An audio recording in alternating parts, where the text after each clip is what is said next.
ಜೀವಿಸಿದವನು, ಶಕ್ತಿಯಲ್ಲಿ ಆಳಿದನು, ಪ್ರೀತಿಯಲ್ಲಿ ಸೇವೆ ಮಾಡಿದನು.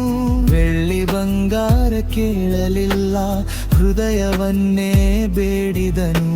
ಪಾಪಿಯನ್ನು ಹುಡುಕಿ ರಕ್ಷಿಸಲು ಭೂಮಿಗೆ ಇಳಿದನು. ಆತನೇ ಮಾರ್ಗ, ಸತ್ಯ, ಜೀವವೂ ಹೌದು.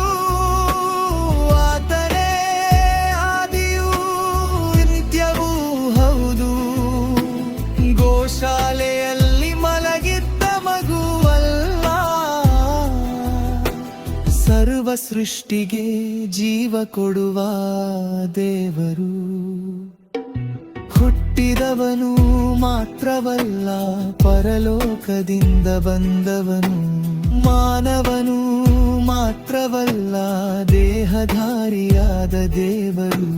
ಸೃಷ್ಟಿಯೆಲ್ಲ ಆತನು, ಸೃಷ್ಟಿಕರ್ತನೇ ಯೇಸು. ಇಮ್ಮಾನುವೇಲ, ನಮ್ಮೊಂದಿಗಿರುವ ದೇವರು. ಕ್ರಿಸ್ಮಸ್ ಅಂದ್ರೆ ಕೇವಲ ದಿನವಲ್ಲ,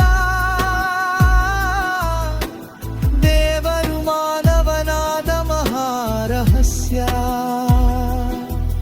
ಮಗು ಯೇಸು ಆದರೆ ದೇವರ ದೇವರು, ನಮ್ಮನ್ನು ರಕ್ಷಿಸಲು ಬಂದ ಪ್ರೀತಿಯ ರಾಜನು.